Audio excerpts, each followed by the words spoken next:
इस वीडियो में मैं बात करने वाला हूँ रेन इंडस्ट्रीज़ के बारे में जिसका करंट प्राइस अभी 176 के अराउंड चल रहा है। मैं इस शेयर का वीडियो काफ़ी दिनों से बना रहा हूँ, मतलब कि मैंने इस शेयर का वीडियो बनाया था 145 के अराउंड भी। और अगर आप मेरा प्रीवियस वीडियो सारा देखते होंगे तो मैंने एजुकेशनल पर्पज़ के लिए मैं हमेशा बनाता हूँ, तो काफ़ी दिनों से बना रहा हूँ। इसका इसका मेन कारण है कि स्टॉक अभी भी ट्रेडिंग कर रहा है 0.69 टाइम्स इट्स बुक वैल्यू, यानी कि ये अपने बुक वैल्यू से काफ़ी कम में अभी ट्रेड कर रहा है। इसका बुक वैल्यू आप यहाँ पे देख सकते हैं 253 के अराउंड है। अगर आप अन्य शेयर से इसका तुलना करोगे इसी सेक्टर में तो सभी शेयर के बुक वैल्यू के अराउंड या उससे ज़्यादा में ही शेयर चल रहे हैं, लेकिन ये अपने बुक वैल्यू से काफ़ी नीचे चल रहा है। अगर आप इसके फेस वैल्यू को देखोगे तो फेस वैल्यू इसका भी 2 रुपीज़ है, और डिविडेंड जो ये शेयर देता है वो 0.57 के अराउंड देता है। तो देखिए, अगर इसके पी रेशियो के बारे में बात की जाए तो ये जब यहाँ पे 447 के राउंड पे गया था 10 नवंबर 2017 को, उस टाइम पे पी रेशियो 23.4 था और ईपीएस 16.55 था। अभी के टाइम पे अगर आप इसका ईपीएस देखोगे तो अभी के टाइम पे इसका ईपीएस आपको अराउंड 9 के राउंड आएगा नज़र, और price to earn ratio 17 point something के राउंड आएगा, देख सकते हैं यहाँ पे। अगर मीडियन पी की बात करें की जाए तो वो 7.3 है। तो अगर आप इसके प्राइस वाले ग्राफ को देखोगे तो अपने ये प्राइस से काफ़ी नीचे है। इसका अपर हाई कितना गया है, 447 के अराउंड गया है। यहाँ पे अगर आप ऑल टाइम हाइक की बात करोगे तो वो 447 तक गया है, और वो अभी ट्रेड कर रहा है 176 में, जो कि काफ़ी डाउन में आपको दिखेगा। देखिए, इसका मेन कारण क्या है, ये अपने अपर हाई से इतना ज़्यादा क्यों टूटा हुआ है उसके बारे में मैं अभी बात करता हूँ। तो इसका मेन कारण इसका रिजल्ट है। देखिए, क्वार्टरली रिजल्ट की बात अगर आप करो, सबसे पहले हम लोग सेल्स की बात कर लेते हैं 2020 के बाद इसके सेल्स में एक्चुअल में हुआ क्या। तो उसका रिजल्ट आने वाला है 23 फरवरी 2024 में। तो अभी काफ़ी दिन है इसके रिजल्ट आने में, फिर भी ये शेयर पिछले कुछ दिनों से काफ़ी ऊपर गया है, जैसा कि आप सभी को जान रहे होंगे अगर आप इसके ग्राफ को देखते होंगे तो देखिए, इसके क्वार्टरली रिजल्ट में अगर आप सेल्स ग्रोथ को देखोगे तो सेल्स यहाँ पे ग्रोथ हो रहा है। सितंबर 2020 में इसका ग्रोथ सेल्स ग्रोथ था 2566, और अगस्त सितंबर 2023 की बात की जाए तो यह 4160 है। उसके पहले लेकिन डिक्रीज़ किया यहाँ पे अगर आप देखोगे तो यहाँ पे जून 2022 के बाद आपको काफ़ी डिक्रीज़ यहाँ नज़र आएगा। जून 2022 को 5541 के अराउंड था, जो कि अभी घट करके 4160 हो गया। लेकिन यहाँ पे सितंबर 2020 से जून 2022 तक ये इंक्रीज़ करता हुआ नज़र आया था। ऑपरेटिंग प्रॉफिट मार्जिन के बारे में भी बात की जाए तो यहाँ पे आप देखोगे कि ये 19% था 20 में, सितंबर 2020 में। उसके बाद डिक्रीज़ हुआ, 14% हुआ, 20% हुआ, इंक्रीज़ हुआ, फिर डिक्रीज़ हुआ, फिर डिक्रीज़ हुआ, फिर डिक्लाइन होते हुए ये 16% में आ गया, जो कि अभी 9% हो गया है। तो ओपीएम, जो कि काफ़ी बहुत बड़ा टर्म माना जाता है, ओपीएम परसेंटेज इसका जो है वो डिक्लाइन होते गया। डिक्लाइन होने के कारण भी शेयर प्राइस काफ़ी डिक्रीज़ होता है। अगर आप इसके टैक्स परसेंटेज को देखोगे तो टैक्स परसेंटेज आपको यहाँ पे नज़र आएगा। पहले 34% था, 28%, उसके बाद धीरे धीरे डिक्रीज़ हुआ, जो कि सितंबर 2023 को डिक्रीज़ होकर -237% चल गया, -237%। तो आप देख सकते हो कि सितंबर 2020 में ये कहाँ 34% पॉजिटिव था, वो डिक्रीज़ होके अभी चला गया था सितंबर में -237%, जो कि सही बात नहीं माना जा सकता। अगर नेट प्रॉफिट की बात की जाए तो नेट प्रॉफिट अगर आप देखोगे तो सितंबर 2022-20 में था 118, और वही अभी घट करके हो गया है -66 सितंबर 2023 में।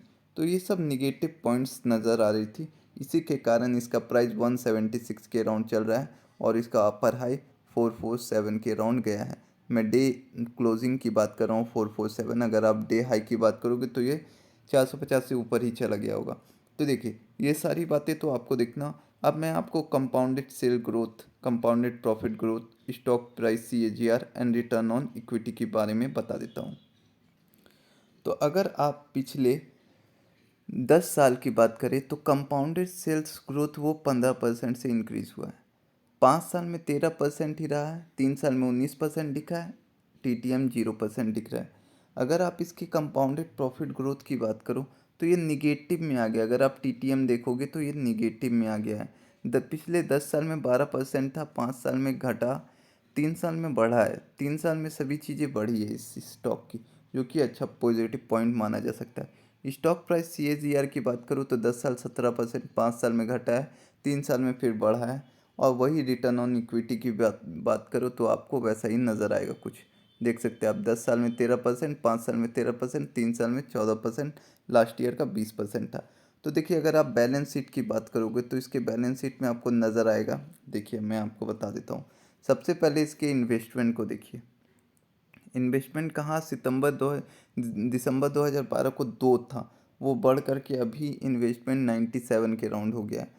अगर एसेट्स एसेट्स की बात कर ली जाए तो एसेट्स भी आपको यहाँ पे इंक्रीज होता हुआ नज़र आया है। बीच में के सालों में ये घटा भी था, लेकिन फिर से ये बढ़ गया है और अभी 9200 के राउंड आ गया है। टोटल एसेट की भी बात की जाए तो अभी बढ़ता हुआ नज़र आएगा। पिछले अगर आप 12-13 साल की बात कर लो तो वो आपको बढ़ता हुआ काफ़ी अच्छा नज़र आएगा।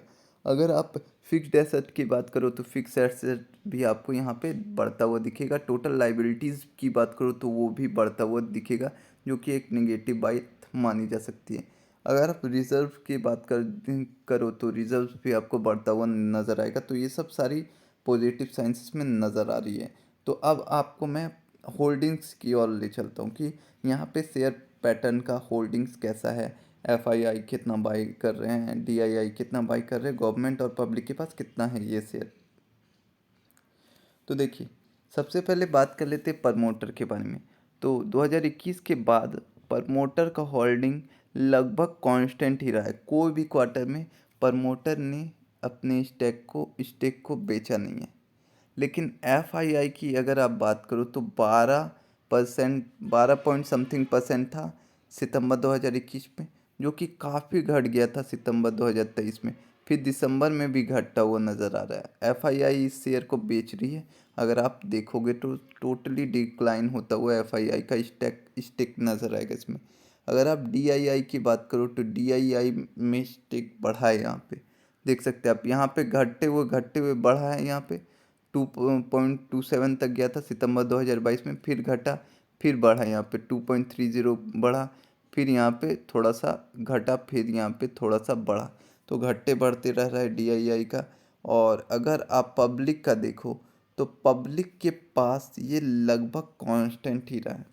सितंबर 2021 में 46% था, अभी भी 46%, थोड़ा सा डिक्रीज़ हुआ है। लेकिन प्रीवियस क्वार्टर से पब्लिक ने काफ़ी इस शेयर को बाई किया, आप देख सकते हो।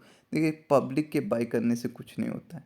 सबसे ज़्यादा इंक्रीज तब होता है जब FII अपने स्टेक को बढ़ा रहे हो, या फिर कोई बड़ा DII अपने स्टेक को बढ़ा रहे हैं। जब तक कोई प्लेयर किसी शेयर को बाय नहीं करता, तब तक शेयर के ऊपर जाने के चांसेस कम होते हैं। हालांकि मैं ये शेयर आपको बिल्कुल ही एजुकेशनल पर्पस के लिए बता रहा हूँ। मैं आपको होल्ड बाय या शेयर करने की सलाह नहीं देता हूँ।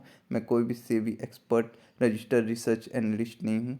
मैं आपको बस यहाँ पे जो भी नॉलेज है मेरे पास वही पे मैं शेयर करता हूँ। देखिए इसके कुछ पॉजिटिव टर्म्स और निगेटिव टर्म्स के बारे में मैं अब आपको बता देता हूँ। पॉजिटिव टर्म्स ये है कि इसका जो प्राइस चल रहा है वो बुक वैल्यू से कम है। ये एक पॉजिटिव टर्म आप मान सकते हो। प्रीवियस क्वार्टर में इसका जो रिजल्ट था वो निगेटिव था, पहली बार काफ़ी क्वार्टर के बाद। और इस क्वार्टर में इसके तगड़े रिजल्ट आने के चांसेस है। अगर रिजल्ट अच्छा आता है तो शेयर के ऊपर जाने के चांसेस है। ऐसा मेरा मानना है कि अगर शेयर के रिजल्ट अच्छे आते तो शेयर ऊपर ज़रूर जाएगा ही। इसमें FII DII कम बेसी करते रहते हैं अपना स्टेक।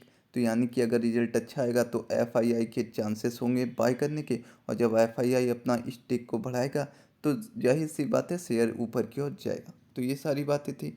और अगर आप दूसरी बात देखो तो DII भी अपना स्टेक बढ़ा सकता है अगर शेयर के रिजल्ट अच्छे आए तो। आप हमेशा से अगर 2012 से देखोगे तो आपको यहाँ पे नज़र आ जाएगा कि कब FII और DII इस शेयर को लेते हैं और कब बेचते हैं।